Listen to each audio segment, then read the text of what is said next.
감사합니다. 우리 지난 시간에 이어서 계속해서 하도록 하겠습니다. 자, 오늘은 이 히브리어라고 하는 언어가 어떤 언어인지에 대해서 간단하게 설명을 드리는 걸로 이제 시작을 합니다. 6페이지에 히브루라고 되어 있죠. 자, originally only consonants. 지난번에 제가 설명드린 것처럼 자음만 있다 그랬습니다. 알파벳이 소리가 자음만 있는 게 아니고 소리는 자음도 있고 모음도 다 있죠. 그러나 알파벳이 자음만 consonant 알파벳만 있었다 그랬습니다. 그래서 거기다가 consonants라고 집어넣으시면 되고요. The vowel sounds supplied by the reader. 그 무슨 얘기냐면 읽는 독자가 성경을 읽으면서 또는 히브리어로 기록된 문서를 읽으면서 읽는 독자가 알아서 읽는 거예요. 그럼 어떻게 알아서 읽을까요? 어떻게 해서 알아서 읽을까요? 문맥을 통해서. 지난주부터 굉장히 실력 발휘를 하시는데 오늘도 여전히 예외 없이 실력 발휘를 하십니다. 집사님이세요? 권사님이세요? 예? 권사님. 예. 권사님께서 실력 발휘를 하시는데 from the context 문맥상으로 짐작해서 읽는 거예요. 모음 알파벳이 없으니까. 예.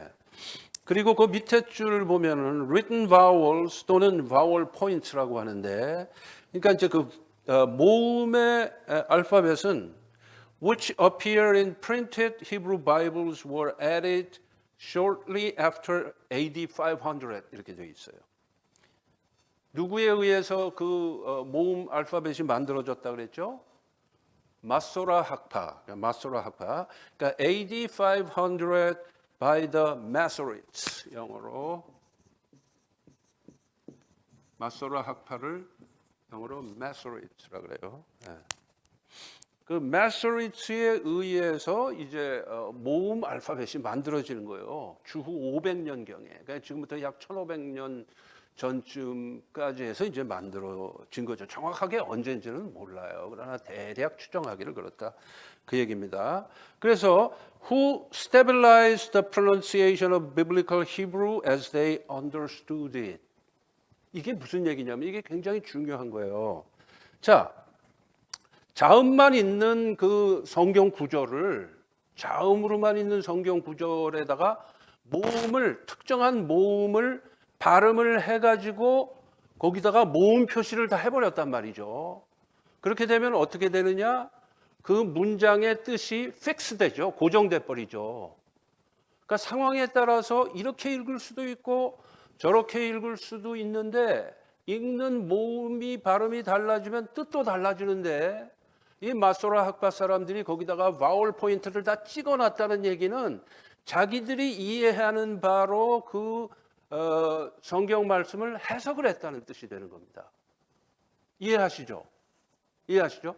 자, 예를 들어서 그 얘기는 이제 조금 이따 제가 또에 대해서 하겠습니다. 그래서 그 밑에 CF라고 나와 있어서 이제 그거를 보통 그 마소라 학파들이 바울 포인트 또는 이제 그 모음 알파벳을 갖다가 대개는 그 점으로 돼 있어요. 그러니까 이런 식으로 돼 있고 이런 것도 있고 이런 것도 있고 이런 것도 여러 가지 있거든요. 그래서 이걸 이제 바울 포인트라 그래요. 이 모음 알파벳이. 그거를 갖다 이제 자음 밑에다가 이렇게 찍어 놓습니다. 그러면 이게 러가 돼요. 러. 만약에 이거 대신에 만약에 이런 걸 갖다 집으면 라가 되고 그렇습니다. 그러니까 발음이 틀려요. 그러니까 근데 옛날에는 다 추정해서 문맥상으로 발음을 했었는데 마소라 학파 사람들이 이제 학자들이잖아요. 이 사람들이 이 바울 포인트를 자기네가 이해하는 발음으로 다 고정을 시켜놔버린 거예요. 그래서 이제 그걸 보고 뭐라 그러냐? Masoretic text라고 그래요. Masoretic text. 그래서 MT라고 이제 보통 줄여서 얘기합니다. 그러니까 성경 그 원본이 마소라 학파 사람들이 바울 포인트를 찍어놓은 대로 고정돼 버린 그 원본을 Masoretic Text MT라고 표현을 한다. 이제 그 얘기입니다. 예. 그렇게 되면은 우리가 이제 의구심이 하나 생길 수가 있죠. 그러면 과연 마소라 학파 사람들이 자기들이 해석한 대로 파울 포인트를 찍어놨는데 그게 과연 100% 정확한 거냐라는 의구심이 생길 수가 있죠. 그죠? 예. 그래서 그거는 뭐 이제 당연한 의구심이죠. 자, 그래서 그 밑에 줄에 accordingly 따라서 Masoret pronunciation. 예? 그 마소라 학파 사람들의 발음 Masoret pronunciation could differ from the original biblical language. 그렇죠? 그 바울 포인트 찍기 이전에 원래 문장의 원래 뜻, 오리지널 미닝하고 다르게 해석을 할 수가 있다 이거죠. 그러니까 모음을 찍어놨다는 것은 그 마소라 학파 사람들이 해석을 했다는 얘기예요. 아, 이건 이런 뜻이야라고 해석을 했다는 얘기예요. 그러나 그 모음을 바울 포인트를 찍기 전에는 이렇게도 해석될 수 있고 저렇게도 해석될 수 있는 여지가 있었다 그 얘기죠. 예. 그걸 이제 우리가 조금 기억을 할 필요가 있습니다. 그래서 Hebrew, like those of other Semitic languages, 다른 그 세머족의 그 언어들처럼 usually are based on containing three consonants. 보통 이제 그 기본 단어는 모음이 3개로 돼 있어요. 모음이 3개로. 근데 이제 그게 거기에다가 이제 다른 게 이렇게 막 붙고 그러면서 이제 여러 개가 되기도 하고 이제 그러는 거거든요.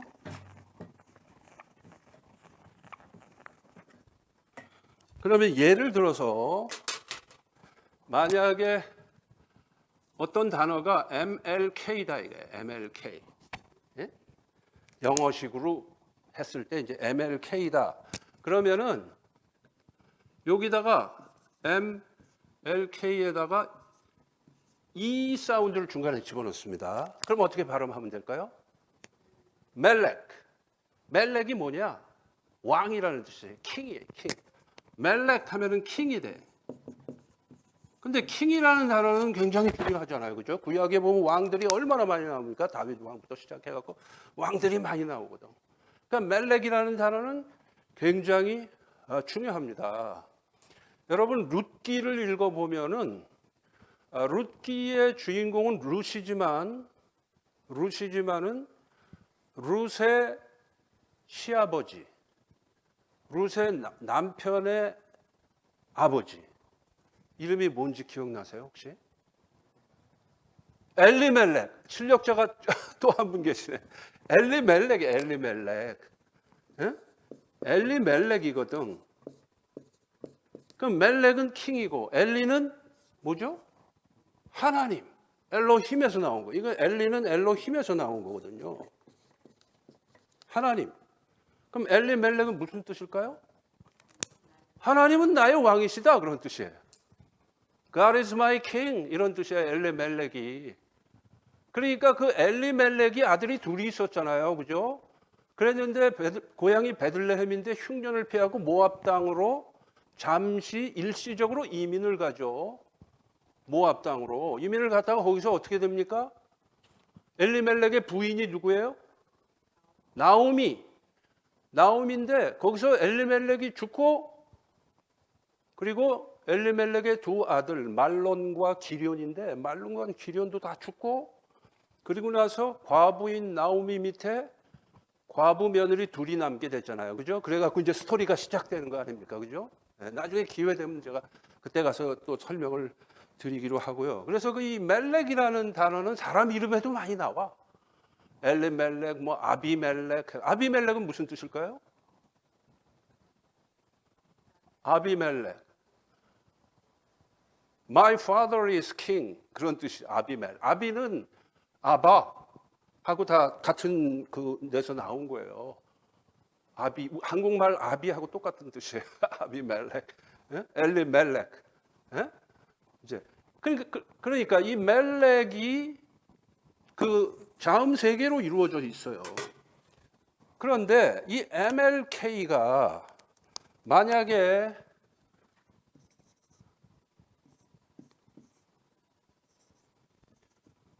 이것도 MLK잖아요, 그죠? 근데 말카로 읽으면은 뭐가 되냐? 퀸이 돼요. 킹이 아니고 퀸이 됩니다.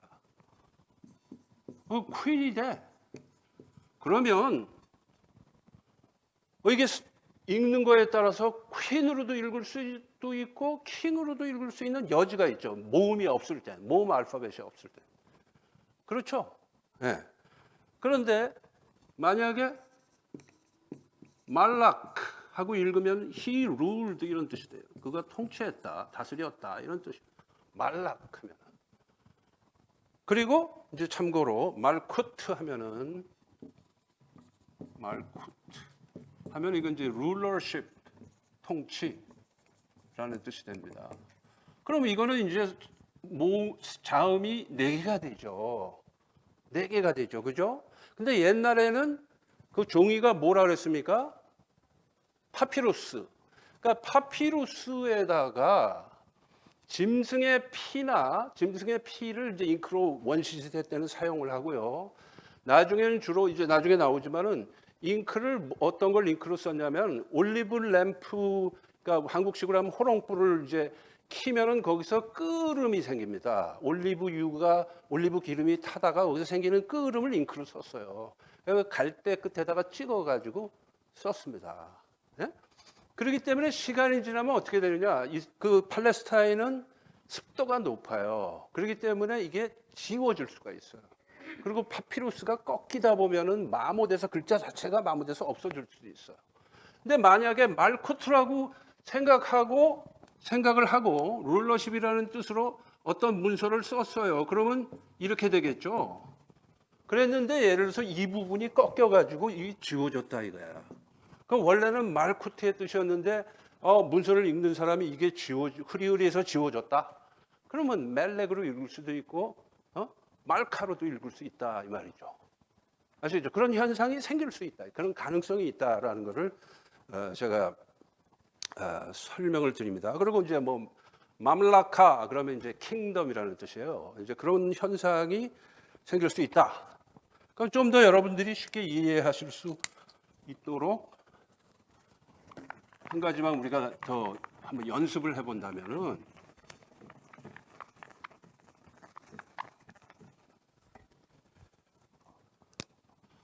자, 만약에 이게 하나의 문장이에요. 문장. 한번 읽어보세요. 근데 원래 히브리 다큐먼트는 이렇게도 안 써요. 이렇게 쓰는 게 아니고 이렇게 씁니다. 붙여서 써요. 띄어쓰기도 없고 부두점도 없어. 쉼표 무슨 마침표 이런 거 없어요. 딱 자음밖에 없어. 그리고 붙여서 써 다. 그러니까 이건 전부 추정해가지고 읽을 수밖에 없는 거죠. 자, 근데 이제 여러분이 이해하시기 쉽게 좀 띄어쓰기를 제가 이제 편의상 한 거예요. 한번 읽어보세요. 영어로 읽어보시라고, 영어로. 네? Shut the door.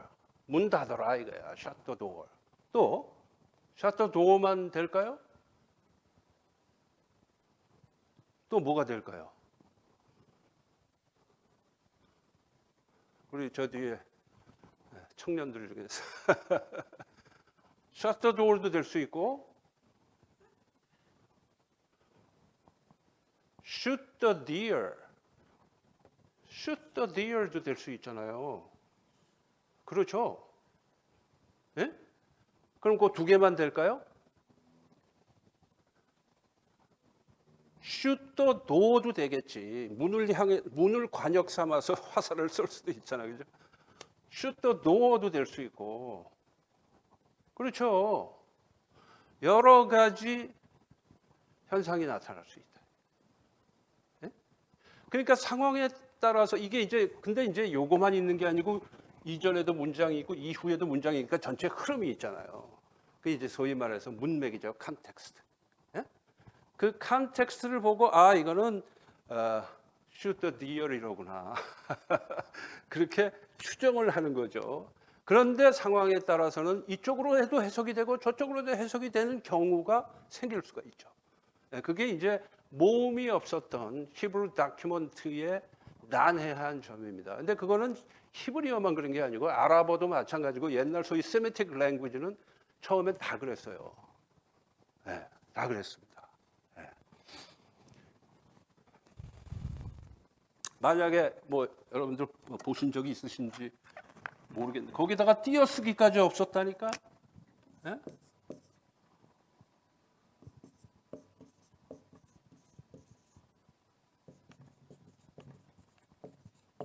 읽어보세요. God is now here. Or God is nowhere. 근데 그 두 가지가 뜻이 반대야. 하나는 하나님께서 여기 계신다라는 뜻이고 하나는 하나님 안 계신다라는 뜻이에요. 뜻이 반대인데 써놓고 보면 띄어쓰기가 없고 다 붙여쓰기 때문에 똑같은 게 돼버리죠. 그렇죠? 이러한 난해한 점이 있었다. 거기에다가 구두점도 없다니까? 이거 뭐라 그래? 이거 쉼표, 마침표, 따옴표, 퀘오테이션 마크 이런 게 없었어요. 히브리어에는. 예? 옛날에 오래전에 미국에서 실제로 있었던 실화인데요. 미국에서 한 부인이 유럽으로 여행을 하게 됐어요. 오래전 얘기예요. 전화가 없던 시절입니다. 그때는 전보가 있었어요. 텔레그램이 있었던 텔레그래프. 전보가 있었던 시절인데 요즘 아마 어린 애들은 전보가 뭔지 모를지도 몰라요. 그죠? 그랬는데 이 부인이 유럽에 이제 친구들하고 여행을 하다가 파리에서 어떤 백화점에서 목걸이를 좋은 걸 하나 기가 막힌 거를 발견해서 이걸 꼭 사고 싶은데 값이 너무 비싸가지고 값이 너무 비싸서 이걸 자기 마음대로는 살 수가 없고 미국에 있는 남편에게 전보를 친 거예요. 전보를. 근데 전보를 칠 때는 글자 하나당 돈이 붙잖아요. 그죠? 그래서 가능한 글자 수를 줄여서 전보를 하잖아요. 혹시 장로님 어릴 때 전보 아시죠? 네.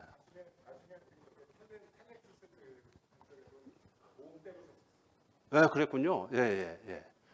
저 어릴 때 이렇게 제 초등학교 1학년 요럴 때 제가 그때 이렇게 시골에서 누가 돌아가시면은 전보 쳤잖아요. 예? 전보 쳤. 부친 사망, 급 귀가 요망 이런 식으로 8글자로 그 가능한 한 글자를 줄여서 왜냐하면 글자 하나당 돈이 붙으니까. 그렇죠? 그래서 이제 전보를 친 거야. 전보를 남편에게. 그 내용은 뭐냐면 내가 목걸이를 하나 백화점에서 좋은 걸 발견했는데 이걸 값은 얼마인데 살까요? 그러고 이제 남편에게 전보를 보냈어요. 근데 남편이 답장을 보냈어요. 전보로 답장을 보냈는데 뭐라고 보냈냐면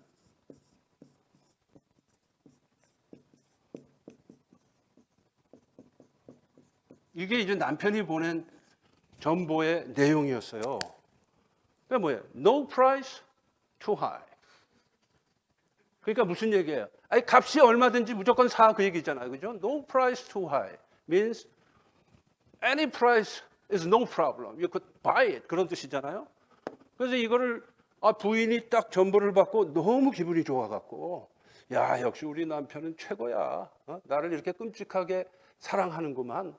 그렇게 생각을 하고 덥석 산 거예요. 그리고 유럽 여행을 다 마치고 집으로 딱 돌아오면서 집에 들어가면서 목걸이를 남편 앞에 쫙 보여주면서 근데 갑자기 남편이 막 기뻐하는 게 아니라 눈이 둥그레지면서 아니 그거 내가 사지 말라 그랬는데 말이야.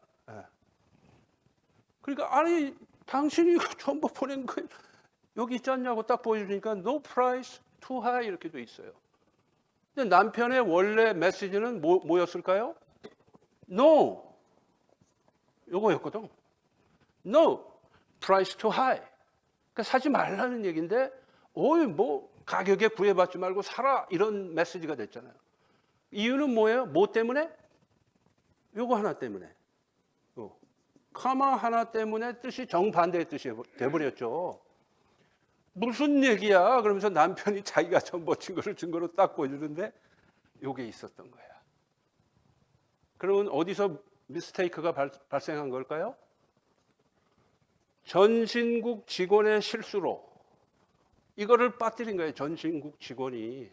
그래갖고 그 남편이 전신국을 상대로 수를 해서 이겼어요. 그 실화에 미국에서 있었던 실화에. 이거 카마 하나 때문에. 카마 하나 때문에. 뜻이 반대의 뜻이. 반대의 뜻이.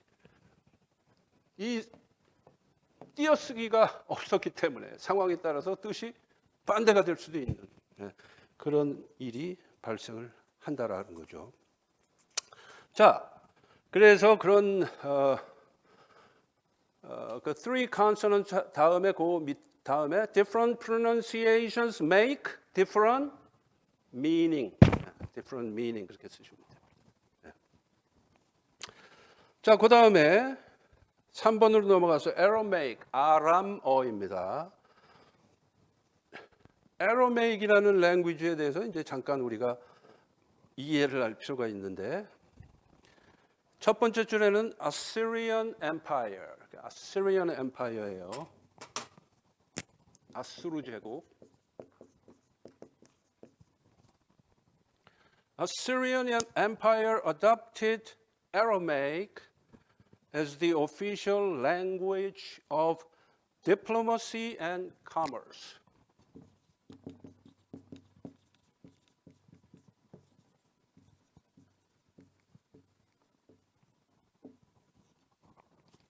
그러니까 아수르 제국이 이 아람어를, Aramaic language를 the official language of diplomacy and commerce로 채택했다. 무슨 얘기냐? 외교 및 상업을 위한 공용어로 채택했다. 그 얘기예요. 그 다음에 보면 괄호가 있죠, 괄호. 그래서 그런 외교 및 상업용 공용어를 학술적인 용어로 링구아 프랑카라 그래요.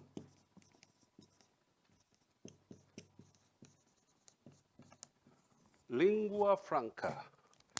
그러니까 공용어, public language를 학술적인 용어로 링구아 프랑카라 그럽니다. 그러니까 고대 근동의 링구아 프랑카는 아람메이크였어요. 아람어가 공용어였습니다. 그러니까 외교적인 퍼블릭 랭귀지면서 상업용의 무역상의 퍼블릭 랭귀지가 아람어였어요.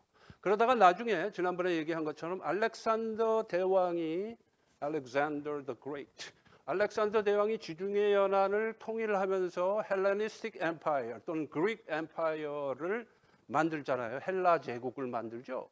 그러면서 링구아 프랑카가 뭐가 된다고 그랬습니까? 헬라어, 그리스어가 링구아 프랑카가 됩니다. 역사적으로 보면 링구아 프랑카의 반열에 올랐던 랭귀지들이 여러 개가 있죠. 한때는 프렌치가 링구아 프랑카였고요. 유럽에 외교적인 용어가 프렌치가 많은 이유가 그래서 그런 거예요. 프렌치가 링구아 프랑카였고 또 뭐가 링구아 프랑카였을까요? 지금 현재 링구아 프랑카는 뭐예요? 영어죠, 영어. 영어를 모르면은 사람 행세를 하기가 어려워 지금은. 전 세계 어디 가도 영어만 알면 일단은 통하니까.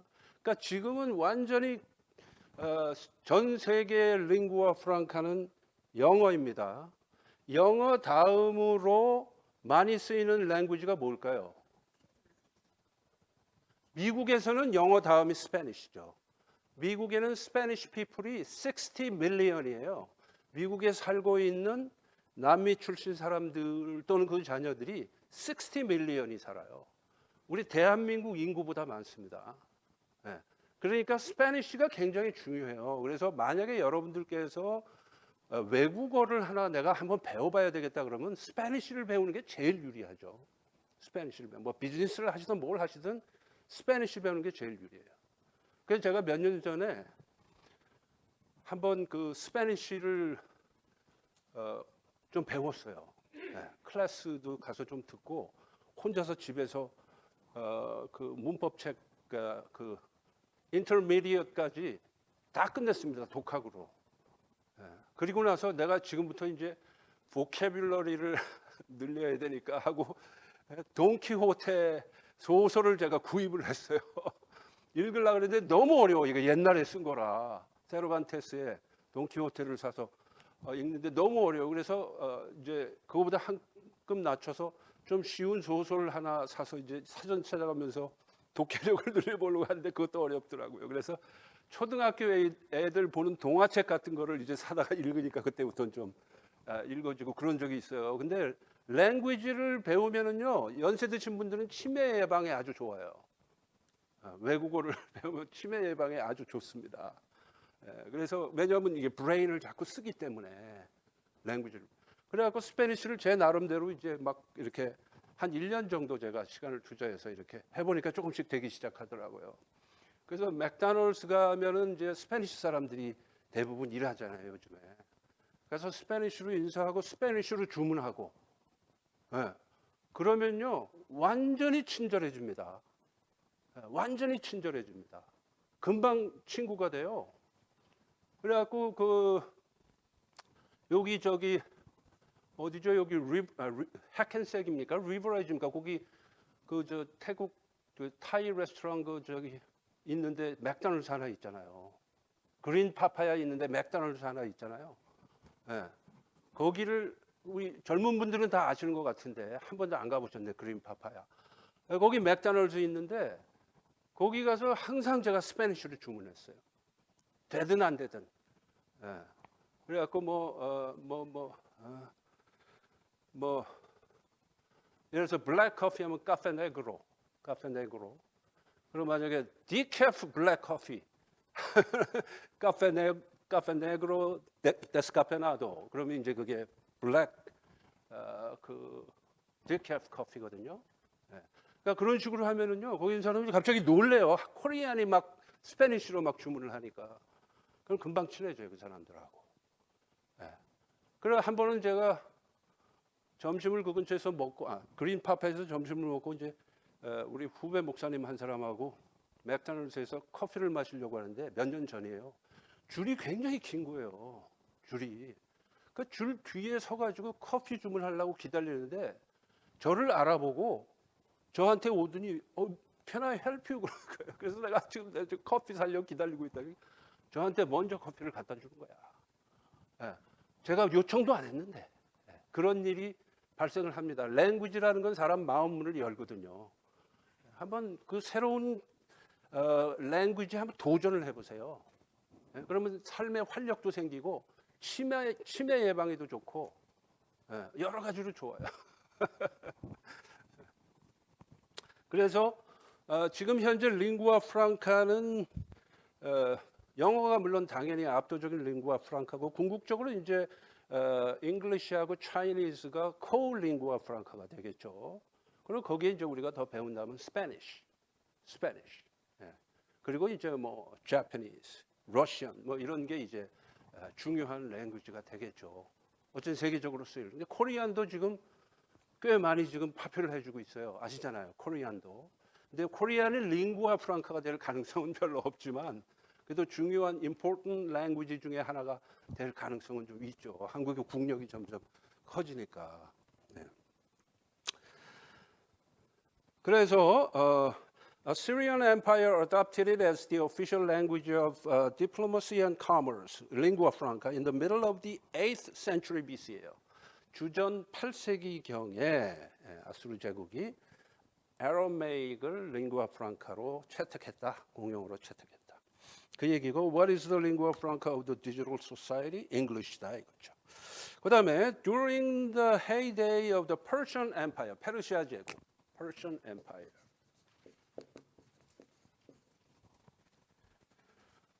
그러니까 페르시아 제국의 전성기 때에 During the heyday of the Persian Empire, circa 500, 그러니까 대략 주전 500년경, 주전 500년경에 이 CA라고 한 거는 이제 그 circa의 준말입니다. circa는 around의 뜻이에요. around.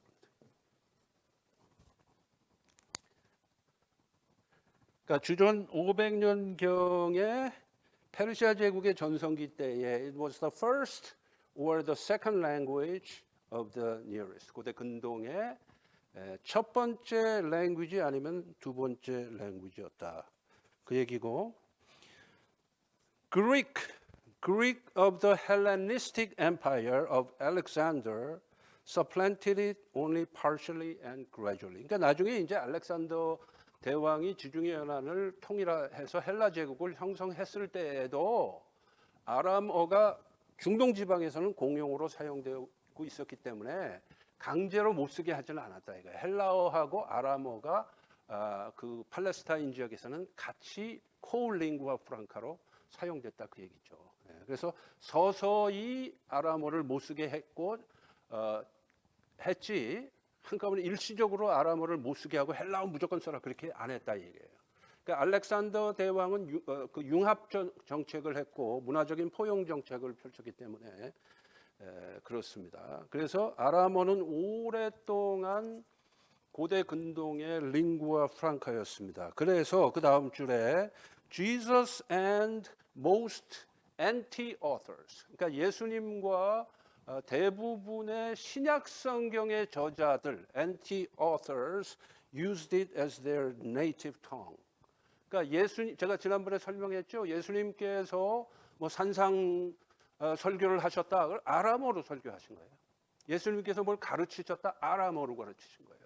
왜냐하면 그 당시에 팔레스타인에서 스포큰 랭귀지가 아라메이기였기 때문에 그런 거예요. 아시겠죠? 네. 그러니까 예수님의 모국어가 아람어라고 이해를 하시면 돼요. 아시겠죠? 히브리어를 이해하셨겠지만 당연히 그러나 그 스포큰 랭귀지는 아라메이기였다. 그 얘기입니다. 예를 들면 그 밑에 Jesus use of mammon, 그러니까 만몬, 돈을 돈을 우상으로 삼아서 황금 숭배, 돈 숭배하는 걸 만몬신이라고 그러잖아요. mammon이라든가 아니면은 라카, 형제를 향하여 라가라 하는 자는 이미 마음속에서 살인하였느니라 할 때 그 라카도 아람어 단어입니다. 그 다음에 에바다, 열려라라는 뜻의 그 에바다도 맞죠. 에파사. 이거는 헬라어식으로 표기를 해서 그런 거죠. 에바다도 아람어 단어다. 이제 그 얘기입니다. 자, 그 다음에 텍스트로 넘어갑니다. 이건 빨리빨리 할게요. Materials and methods of writing 해가지고 이제 문서는 그 스크롤, 두루마리 형태였다. 스크롤 또는 롤. 그 이제 스탠다드 폼이 두루마리였어요. 처음에는. 왜 두루마리였냐면은 종이가 파피루스였기 때문에. 그래서 B에다가는 파피루스라고 쓰시면 돼요. 파피루스. 근데 영어식으로 읽을 때는 파파이러스라고 발음합니다. 파파이러스. 그래서 papyrus used in Egypt. 애굽에서 이제 먼저 파피루스가 만들어지죠. Used in Egypt as early as the 3rd millennium BC. 그러니까 주전 3rd millennium이면은 주전 3000년에서 2000년 사이가 이제 3rd millennium이죠. 3rd millennium 때 이미 그 아브라함이 이제 3rd millennium에서 2nd millennium 그 경계선쯤에 아브라함이 있어요. 그러니까 지금 우리로부터 보면은 아브라함이 4000년 전 사람이고 예수님 때로부터는 2000년 전 사람이에요. 그러니까 3rd millennium에서 2nd millennium으로 넘어가는 시점쯤에 아브라함이 가나안에서 살았어요. 그러니까 그때 이미 이집트에 파피루스가 있었다 그 얘기죠. 파피루스의 문서들이 있었다 그 얘기죠. 우리 때로부터 4000년 전이에요. 그래서 3rd millennium BC, mostly 30 feet or less. 그러니까 이제 두루마리를 쭉 펴보면 가장 긴 게 30피트 정도, 그러니까 한 9m 정도 되는 거예요. 9m 정도 되고 그거보다 짧거나 길어봤자 그 30피트인데 그 30피트 정도 되는 길이의 파피루스에다가 제가 지난번에 한번 말씀드렸나요? 로마서를 쓰면은 간신히 들어가요. 그 30피트 안에 로마서 한 권 정도 분량이 간신히 들어간다. 물론 이제 글자를 크게 쓰느냐 작게 쓰느냐 좀 있겠지만 작는 게 한없이 작아질 수는 없죠. 옛날에는 잉크나 펜이 현찮았기 때문에 지금처럼 타이핑하는 게 아니잖아요. 그러니까 대개 사람들이 억셉트할 만한 적절한 폰트가 있었겠죠. 크기가. 그런 걸 이제 감안해서 볼 때 그랬다고 얘기죠. 그다음에 used for formal writings, 공식 문서에 파피루스가 사용됐고, 그리고 이제 그거보다 작은 shorter shorter messages를 위해서는 tablets of wood, 목판이 사용되기도 하고, 그다음에 tablets of wax, 양초를 이제 판처럼 해서 그걸 새겨 가지고 그렇게 하기도 하고, 그다음에 tablets of clay, 한국말로 하면 점토판이죠. 점토판. 그다음에 fragments of broken pottery. 그러니까 한국말로 도편이라고 그러죠. 도자기 조각에다가 이제 끌 같은 걸로 끌고서 이제 뭐 문서로 남긴다든가. 이제 우리 뭐 한국 역사에도 이제 그런 게 있었잖아요. 우리 옛날 고대 국가 때에 그런 그 이제 다른 말로 아스트라카라고 하죠. 아스트라카. 그리고 이제 이스라엘은 그 애국과 비교했을 때 습도가 높았다. 습도가 높기 때문에 파피루스에다가 이제 문서를 만들었을 경우에는 이제 마모되거나 글자가 번지거나 할 가능성이 perishability가 높았다 그 얘기예요. 그다음에 세 번째 그러다가 이제 나중에 양피지가 등장합니다. 양피지, leather. 여러분 그 바울이 디모데 후서에서 바울의 마지막 서신이면서 바울의 유언서라는 별명이 붙어 있는 디모데 후서에서 디모데 보고 부탁을 하죠. 겨울 전에 너는 속히 내게로 오라. Come before winter. 그러면서 겨울 전에 속히 내게로 오라. 그러면서 내게로 올 때 뭘 갖고 오라 그러죠. 첫 번째 뭘 갖고 오라 그러죠. 드로와 가보의 집에 맡겨놓은 내 겉옷을 가지고 오고, 겉옷은 유대인들에겐 겉옷이면서 이불과 같은 거예요. 그러니까 겉옷이 재산 목록 1호입니다. 여행하는 사람들에게는 겉옷이 가장 큰 재산이에요. 근데 감옥에서 지금 바울이 있었기 때문에 춥잖아요. 그죠? 겨울이 되면 추우니까 겨울 되기 전에 내 겉옷을 내가 드로와 가보의 집에다 맡겨놓은 내 겉옷인데 그걸 올 때 갖고 와라. 그리고 두 번째 뭘 갖고 오라 그래요? 뭘 갖고 오라 그럽니까? 내 성경책을 갖고 오라 그랬는데 그 성경책이 무슨 성경책이에요? 가죽 성경책이죠. 가죽 성경책을 가져오고 또 네가 올 때 마가를 데려오라 그러면서 바울에게 가지고 와야 될 그 아이템이 셋이었죠. 마가, 그다음에 클로크, 그다음에 레더 바이블. 그래서 그 세 개를 갖고 오라 이제 그러는데 그게 이제 처음에는 바이블이 파피루스에 기록되다가 파피루스는 이제 마모의 가능성도 있고 번지고 뭐 이러니까 나중에 사람들이 두 번째 종이로서 양피지를 사용하기 시작합니다. 양피지. 그래서 이제 양 가죽 또는 송아지 가죽이에요. sheep skin 또는 calf skin이에요. 그래서 그 송아지 가죽이나 양 가죽을 그 처리를 해가지고 햇볕에다 말려서, 그러니까 이제 양 가죽이니까 얇을 거 아니에요. 그래서 그거를 잘라가지고 종이처럼 사용하게 됩니다. 그래서 그런 걸 보고 코덱스라 그래요. 코덱스는 싱귤러이고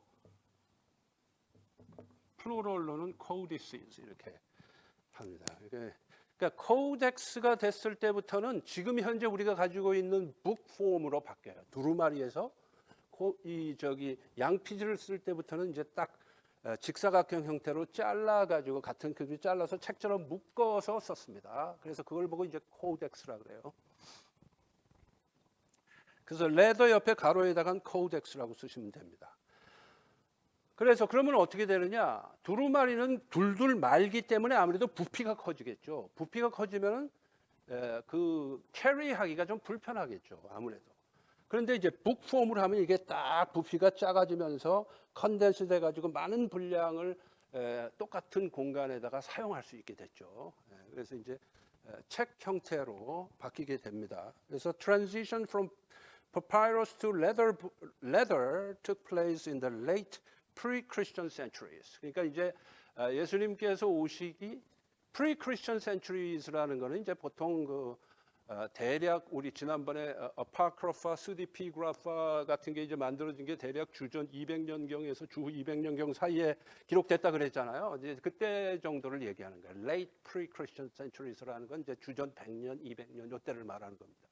이제 그때부터 이제 가죽 성경이 등장할 수 있게 된 거예요. 그러니까 바울이 활동할 땐 예수님 당시니까 그렇죠. 예수님보다 조금 늦으니까 그때는 이제 가죽 성경도 이제 생긴 거죠.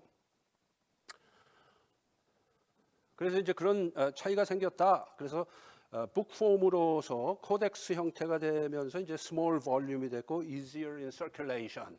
예? 그렇게 됐다 그거고. 그다음에 이제 또 그 밖에 서령 문자가 사용이 되기도 했습니다. 그 이제 영어로 cuneiform이라 그러는데 서령 문자, 쐐기 모양의 그 글자 기억나시죠? 옛날 역사 시간에 우리 중고등학교 역사 시간에 보면 이렇게 쐐기처럼 생긴 거 이 글자가 그 cuneiform이라 서령 문자. 예. 그거를 이제 이 정으로 이렇게 쪼아 가지고 이제 이렇게 새겨서 했죠. 그래서 carved in stone with a chisel. 예? 그러면은 장점이 뭐예요?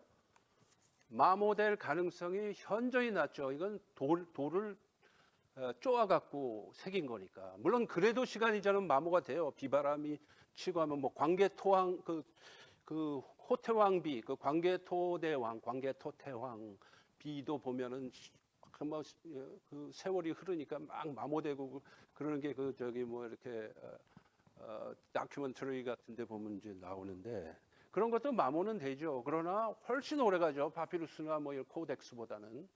네. 자, 그다음에 E에는 펜은 리드 펜이에요. 리드 펜. 갈대를 가지고 이제 씁니다. 그래서 리드 펜을 썼고 나중에 예레미야서 17장 1절에 보면은 아이언 펜인데 철 펜인데 끝에다가 다이아몬드를 붙여서 펜으로 사용했다라고 하는 기록이 나와요. 여기 예레미야서 17장 1절에 보면 나옵니다. 그 이제 훨씬 후 얘기죠. 예레미야서가 기록된 건 훨씬 후니까 6세기 주전 6세기 뭐 이때니까요. 그다음에 잉크는 원래는 원시 시대 때는 짐승의 피를 썼다고 제가 말씀을 드렸고요. 그리고 나서 이제 이 파피루스를 사용해서 문서를 기록할 때는 램프 블랙 오브 올리브 오일 램프스. 그래서 이제 감람류의 그 등잔의 끓음을 잉크로 썼다 그 얘기예요.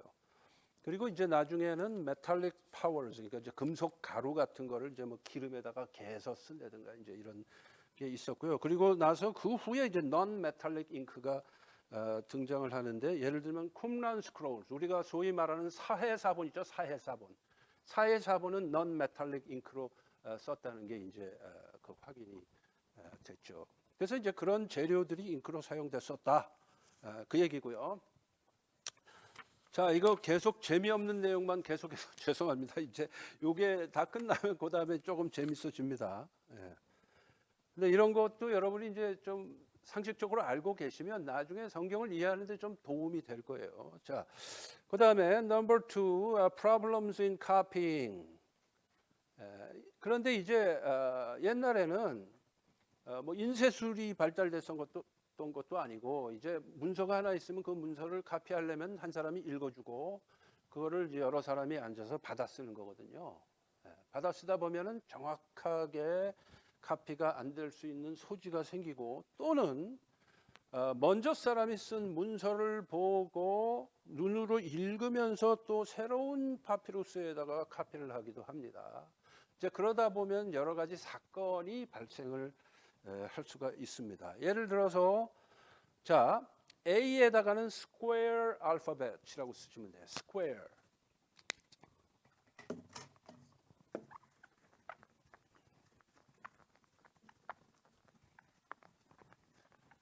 우리 한글도 사실 따지고 보면 스퀘어 알파벳인데 세종대왕이 그 한글을 만들 때 뭐 정인진이 무슨 여러 학자들하고 같이 해서 이제 한글을 발명을 하잖아요. 세종대왕은 진짜 천재였죠.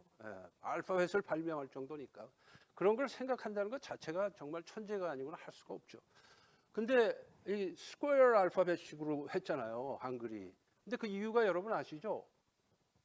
한문의 영향을 받아가지고 한문의 모양하고 비슷하게 하다 보니까 그렇게 된 거예요, 한글이. 예?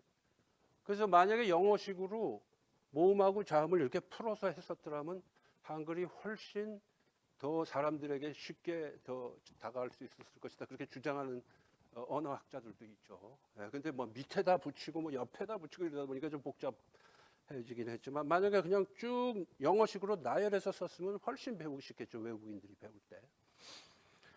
자, 그런데 어찌됐든 히브리어도 스퀘어 알파벳이에요. 스퀘어 알파벳. 그러니까 예를 들면은 이거 이제 R 사운드 나는 알파벳이에요. 그리고 요거는 H 사운드입니다. 영어의 H 사운드하고 비슷해요. 이거는 R하고 비슷하고 이거는 H 사운드하고 비슷해요. 근데 이런 게 있어요. 이거는 독일어의 있죠? 독일어의 ich liebe dich 할 때 이 사운드예요. 그러니까 이거는 H하고 K하고 중간 발음 나는 이렇게 생겼어요. 그런데 또 이런 게 있어요. 이거는 T 사운드가 나요. 근데 모양이 비슷비슷하잖아요. 그렇죠? 근데 예를 들어서 이 사운드 나는 요걸 썼는데 이게 시간이 지나면서 이게 약간 흐리게 지워졌다. 예? 그러면 이걸 보고 이 문서를 보고 그 다음 사람이 카피어리 복사를 하다가 이걸로 쓸 수가 있는 가능성이 생깁니다. 아시겠죠? 네. 이걸로 쓸 수도 있고요. 이건데 어디서 옆에서 어떻게 잉크가 번져서 여기 살짝 묻었는데 이거를 이거구나 그러고 또 이렇게 쓸 수도 있어요. 그 다음 사람. 네.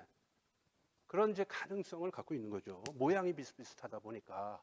네. 물론 히브리어를 뭐 여러분들이 제가 이걸 카피해서 나눠드렸었으면 좋은데 그냥 뒤로 돌려주세요. 그냥 한번 구경만 좀 하시면 좋을 것 같아요. 알파벳.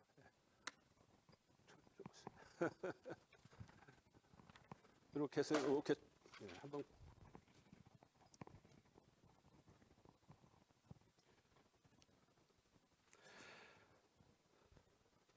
그래서 이거 비슷비슷하게 이게 정사각형 형태가 많다 보니까 square alphabet contain letters which can be confused because they look alike. 비슷비슷하기 때문에 혼동이 될 우려가 있다. 그 얘기죠. 그 다음에 이제 B, C, D를 제가 이건 조금 전문적인 거라 꼭 해야 될지는 모르겠는데 그래도 빈칸은 채워야 되겠죠. 빈칸은 채워야 되는데 이거 좌우간 합시다.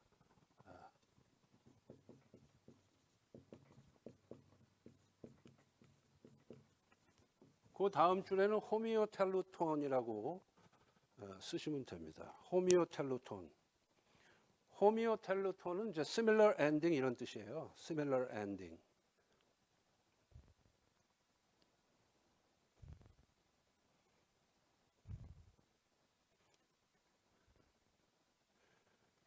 그러니까 예를 들어서 만약에 이제 어떤 문장이 이렇게 쓰는데 하더라 이렇게 끝났다고 치자고요. 하더라.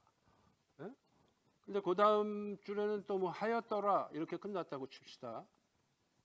그러면 이제 카피어리 복사를 하다가 이 하더라까지 카피를 했어요. 이제 그리고 화장실을 갔다 왔어요. 좀 쉬려고. 화장실 갔다 왔는데 한 몇 시간 카피를 하다가 이거 몸이 피곤하고 해가지고 이제 그 다음 줄을 여기서 써야 되는데 이게 더라 끝났으니까 여기까지 써서 이제 여기서부터 시작을 했는데 여기까지 쓴 줄 알고 이 비슷한 similar ending이니까 그러면서 여기서부터 그 다음에 쓸 수가 있어요. 그러면 이 줄이 통째로 빠질 수가 있죠. 네. 이제 그럴 수 있는 가능성을 이제 학술적인 용어로 호미오텔루톤이라고 해요. 호미오텔레톤.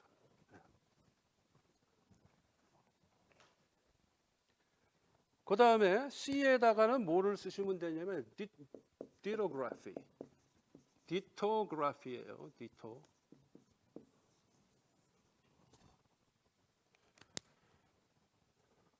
그 이제 repetition 이런 뜻인데요. 디토그래피. 예를 들어서 전도서에 보면은 헛되고 헛되니 모든 것이 헛되도다. 그러면 이제 헛되다는 말이 계속 반복돼서 나오죠. 예? 그 지난번에 제가 설교 시간에 주일날 설교 시간에 한번 말씀을 드렸는데 헛되다라는 말이 히브리어로 카벨입니다. 근데 카벨하고 뭐하고 어원이 같다 그랬죠? 기억나세요? 아벨. 예, 아벨하고. 근데 아벨이 무슨 뜻이라고 그랬어요? 아벨이라는 이름의 가인과 아벨, 케인 앤 에이블 할 때 그 아벨의 뜻이 그 원래 뜻이 뭐라 그랬죠? 기억나세요?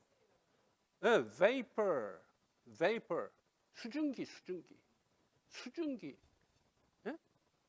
수증기라는 뜻이에요, 아벨이. 근데 하벨도 수증기라는 뜻이에요. 그래서 거기서 헛되다라는 말이 나와요. 왜냐하면 수증기라는 거는 있는 줄 알았는데 눈으로 보는 순간 사라지는 게 수증기거든. 그러니까 있는 것 같은데 보니까 없어.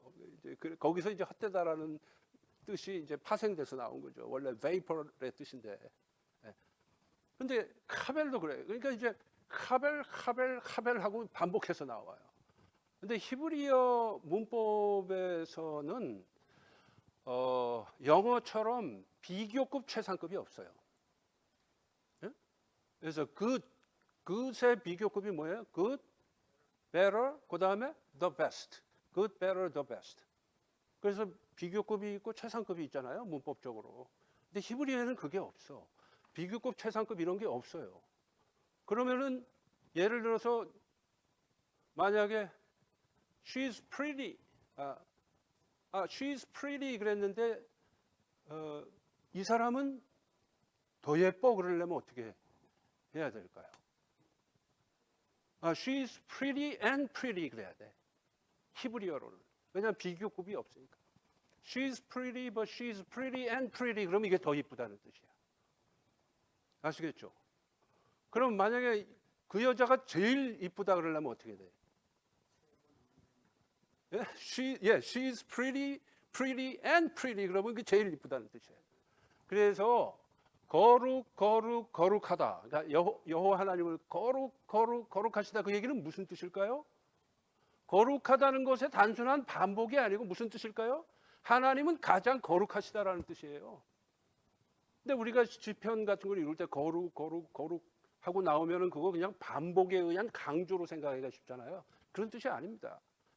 그게 아니고 하나님은 가장 거룩하신 분이다라는 뜻을 그렇게 표현한 거예요. 왜냐하면 최상급이라는 장치가 없으니까 히브리어 문법에.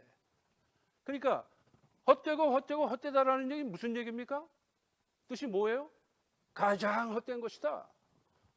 근데 뭐가 가장 헛된 것이라는 뜻이에요? 해 아래에서의 삶이 life under the sun is vanity and vanity. meaningless and meaningless. 그게 무슨 얘기예요? life under the sun is the most meaningless. 그런 뜻이에요. 해 아래에서의 삶이라는 것은 가장 헛된 것이다. 그래서 나중에 전도서 끝날 때 전도서 12장까지 있는데 전도서 끝날 때 전도서 제일 뒤에 보면 뭐라고 나와 있느냐? 그러므로 여호와를 경외하고 하나님의 계명을 지키라는 말씀이 나와요. 그게 무슨 얘기냐? Life under the sun은 가장 헛된 것이지만 하나님과 함께하는 삶이 이제 굳이 표현하자면 전도서에는 안 나오지만 굳이 표현하자면 Life over the sun이 되겠죠. 해 위에서의 삶. 그게 무슨 얘기냐? 영적인 삶을 말하는 거예요. 신앙적인 삶. 하나님과 함께하는 삶이 되는 거예요. 그러니까 life under the sun은 하나님 없는 삶을 심볼라이즈 한 거고요. life over the sun이라는 말은 없지만 굳이 해석하자면 해 위에서의 삶은 하나님과 함께하는 삶이에요. 즉 영적인 삶이에요. 신앙적인 삶이에요. 왜냐하면 그 유대인들의 우주관은 우리가 살고 있는 인간의 죄악 세상을 life under the sun이라고 해요. 태양을 중심으로 해서 태양 밑에 있는 거는 전부 제한된 삶, 유한한 삶, 죄악 세상 이렇게 본 겁니다. 그리고 해 위의 삶이 영적인 삶이에요. 하늘에서의 삶이니까. heavenly life니까. 그래서 해 위에서의 삶. 그래서 이제 그거를 염두에 두고 전도서 기자가 그렇게 쓴 거예요. 네. 그래서 이제 그런 우리 한국어나 영어하고는 히브리어가 그런 면에서 좀 많이 다르다라는 걸 우리가 이해를 할 필요가 있는 거죠. 그래서 디토그라피도 문제가 되는 게 뭐냐면 헛되고 헛되고 헛되니라고 했는데 그 다음 사람이 헛되다는 단어가 반복돼서 나오니까 여기까지 내가 썼는지 여기까지 썼는지 혼동돼 갖고 두 번만 쓰고 끝낼 수가 있어요. 세 번 써야 되는데. 아시겠죠? 아니면 세 번을 썼는데 두 번 쓴 줄 알고 한 번 더 쓸 수도 있어. 이제 그런 것이 이제 그 디토그래피의 그 문제가 되는 것입니다. 그 다음에 D는 하플라그래피라고 해요. D는 하플라그래피.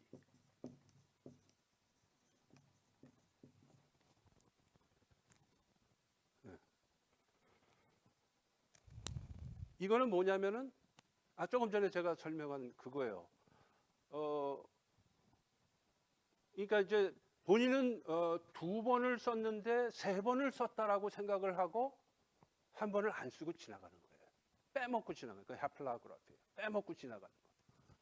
왜냐하면 여러 개가 반복돼 나오다 보면 눈으로 보다 보면 오랫동안 카피를 하다 보면 피곤하잖아요. 눈도. 그러다 보면은 혼동할 수가 있죠. 네.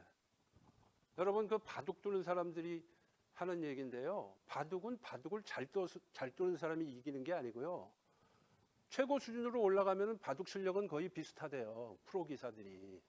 거의 비슷하대요. 그러면 누가 이기는 줄 아세요?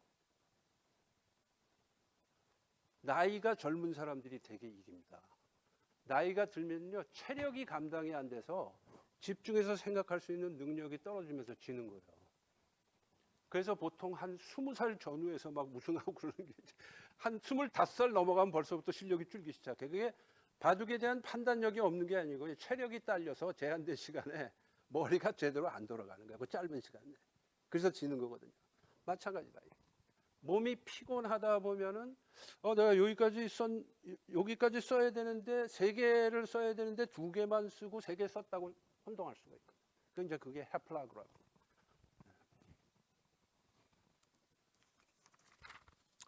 그 다음에 다음 페이지 2에 no space, no space, 띄어쓰기가 없다 이거야. 히브리어에는 no space or marker, 구두점이 없다.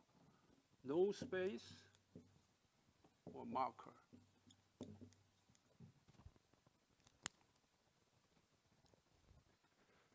그래서 한국식으로 하면 아버지 가방에 들어가신다가 되고 아까 제가 말씀드린 God is nowhere도 될 수 있는데 God is now here도 될 수 있다. 아까 no price too high 지금 제가 아까 이미 설명을 드렸고 그다음에 F에 explanation note, explanation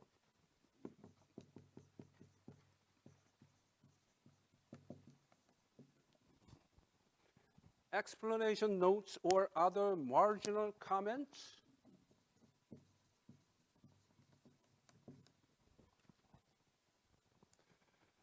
into the text. into the text. 그게 뭐냐면요. 자, 이제 서기관이 성경을 쭉 카피를 합니다. 이 카피를 하다가 이건 중요한 거야. 이거 옛날에 선생님이 여기 대해서 설명을 하셨었지. 그러면서 여백에다가 설명을 살짝 자기가 셀프 리마인드를 하기 위해서 설명을 옆에다 써놓은 거예요. 네?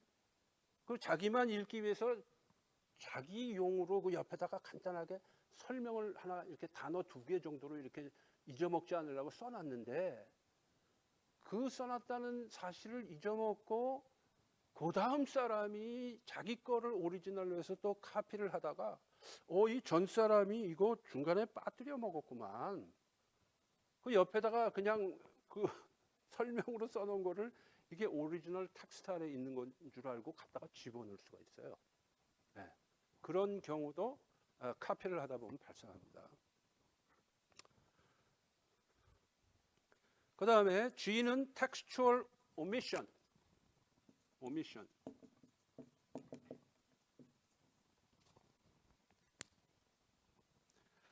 이건 뭐냐면요. 이 카피하는 사람이 쓰다가 한 단어를 빠뜨렸어요. 빠뜨리고 계속 써나가다가 나중에 발견했어. 아, 이거 빠졌네. 그러고 그 빠진 부분 바로 위에다가 그 빠졌던 단어를 이렇게 써놨어요. 써놨는데 그 다음 사람이 아, 이거는 설명으로 여기다 써놓은 거구나. 그러고 그 다음에는 그걸 빼버리는 거야. 그럼 이제 오미션이 되는 거예요. 이제 그런 경우도 발생을 할 수가 있습니다. 복사를 하다 보면 그런 일이 발생을 할 수가 있다라는 것입니다. 그 다음에 ancient versions까지 빨리빨리 해서 끝내고 오늘 마치겠습니다. ancient versions between late pre-Christian and early Christian centuries 이렇게 돼 있어요. 그러니까 이제 주님 오시기 이제 좀 전 그리고 주님 오신 이후에 초대교회 시절 그때 사이에 이제 생긴 구약 성경의 다른 번역본들을 말하는 거예요. 그래서 첫 번째는 Samaritan Pentateuch입니다. Samaritan Pentateuch. 그러니까 펜타튜크는 모세 오경을 말하는 거예요. Pentateuch. 그러니까 five volumes 그런 뜻이에요. 펜타튜크라는 말이. 국방성이 오각형으로 돼서 펜타곤이라고 그러잖아요. five 펜타튜크. 근데 그 모세 오경이 펜타튜크인데 Samaritan Pentateuch는 뭐냐면은 역사적으로 이제 나중에 바벨론 포로기 후에 유대인들이 팔레스타인으로 돌아오죠. 그래서 유대 지방을 중심으로 해갖고 예루살렘이 있는 곳으로 이제 돌아와서 결집을 하면서 이제 새로 민족 재건 운동을 벌이게 되잖아요. 그때 역할을 했던 사람들이 누구라 그랬죠? 에스라, 느헤미야 뭐 이런 사람들이 역할을 하죠. 예?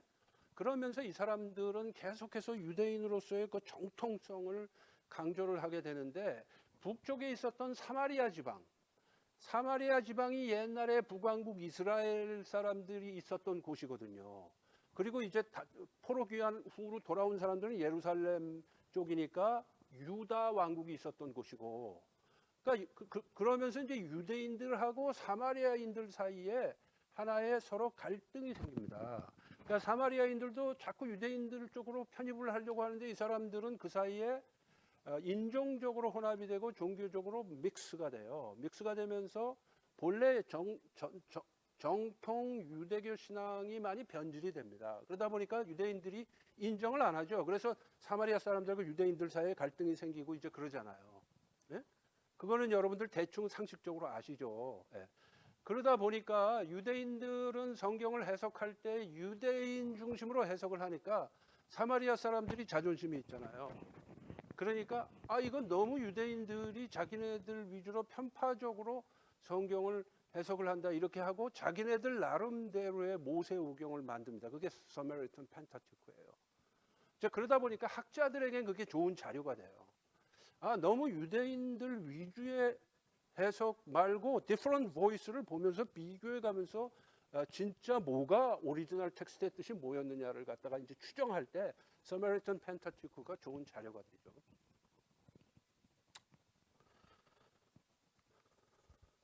그 다음에 B에는 Aramaic Targum이라고 쓰시면 됩니다. Targum. 요거는 구약 성경의 아람어 번역이에요. 구약 성경의 아람어 번역을 Targum이라고 그래요. Targum. After the return from the exile, 포로기로부터 돌아온 후에 from the exile. Aramaic became the spoken language. 아까 제가 얘기했죠. 링구아 프랑카가 됐단 말이에요. Aramaic translation was necessary for synagogue readings. 그러니까 성전은 회파됐고 그 솔로몬 성전이 남왕국 유다가 멸망하면서 바벨론 제국에 의해서 예루살렘이 멸망할 때 성전도 다 회파되죠. 그러고 나서는 성전에 모일 수가 없으니까 회당 중심으로 사람들이 모이게 되죠, 나중에. 그러면서 이제 회당에서는 제사를 못 드리니까 성전이 아니니까 제사를 못 드리는 대신에 말씀이 중요하게 됐습니다. 그래서 회당에서 말씀을 읽는 게 거의 제사를 지내는 것과 마찬가지의 비중으로 중요하게 되죠.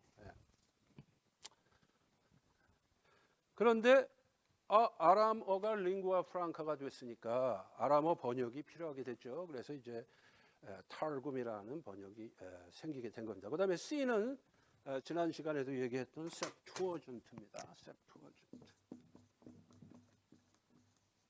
70인역이라고 그랬죠? 70인역 septuagint. septuagint는 뭐라 그랬어요? Greek translation of Old Testament. 그러니까 구약의 헬라어 번역본이 septuagint입니다. septuagint. 그래서 originated among the Jewish community in Alexandria, 북아프리카, 알렉산드리아, 지금 이집트에 있죠, Alexandria between 250 and 100 BC. Most valuable witness to the pre-Masoretic forms of the Hebrew text. 그러니까 그 MT, Masoretic 텍스트가 생김으로 인해서 그 뜻이 고정되게 됐다고 아까 제가 설명드렸죠. 그러니까 고정되기 이전에 바울 포인트가 붙기 이전에 히브리 텍스트가 텍스트의 뜻을 오리지널 미닝을 이해하기 위한 참고 자료로 septuagint가 중요한 자료가 됐다. 왜냐하면 septuagint는 그 이전에 번역된 거기 때문에 그래요. 네. 그 Masoretic 텍스트는 아까도 말씀드렸지만 circa AD 500이라고 그랬습니다. 그 다음에 D는 Syriac version이에요. Syriac version. 이것도 이제 구약의 한 번역본인데, 그 Syriac은 그러니까 그 Syriac이라는 랭귀지로 번역된 번역본을 다른 말로 페시타라고도 불렀습니다. 페시타. 그런데 그 Syriac은 it is a dialect of Aramaic. 그 Syriac이라는 랭귀지는 Aramaic, 아람어의 방언이에요. 다이얼렉트예요. 그리고 그 페시타는 무슨 뜻이냐면은 페시타 means simple. 그러니까 Aramaic 버전보다는 좀 더 쉬운 단어를 사용해서 번역을 하죠. 네.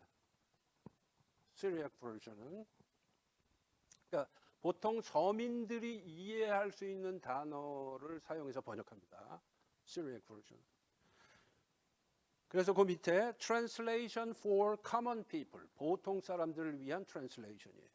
Syriac은 translated in the early centuries of Christian era, influenced by Palestinian Targum and Septuagint in translation. 그 Syriac version이 translation 되는 데 있어서 영향을 준 게 팔레스티니안 타르굼이라는 그 아람어 번역하고 Septuagint가 영향을 줬다 그 얘기고, 마지막으로 E에 Latin Vulgate.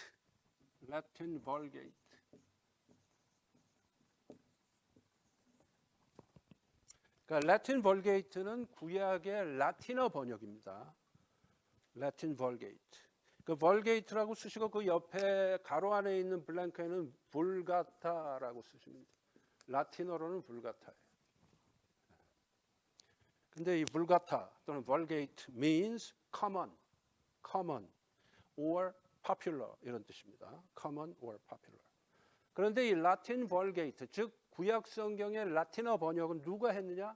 교부 중에 한 사람인 제롬이 translate 했습니다. 여러분 교부하면 생각나는 사람들이 누가 있어요? 제롬 말고 오리겐 기억나세요? 영어로 이제 오리진이라고 발음하는데 오리겐이라든가 또는 폴리카르프라든가 뭐 여러 교부들이 있었죠. 교부들이 누군지는 아시죠? 교부들. 그러니까 초대교회 시대 다음 시대가 교부 시대예요. 초대교회 시대 다음 시대가 Early Church Fathers라고 좀 말을 하는데, 자 교부 중에 한 사람이었던 제롬이 라틴어로 구약을 번역합니다. 왜냐? 이때는 로마 제국 때거든요. 로마 제국 때는 헬라어가 공용어이면서 라틴어가 점점 중요해지기 시작하겠죠. 왜냐면 로마 사람들이 라틴어를 썼으니까. 그렇기 때문에 라틴 트랜슬레이션이 필요하게 됐죠. 그래서 제롬이 이제 구약 성경을 라틴어로 번역한 게 라틴 벌게이트입니다. 자, 거기까지만 하고 마치겠습니다.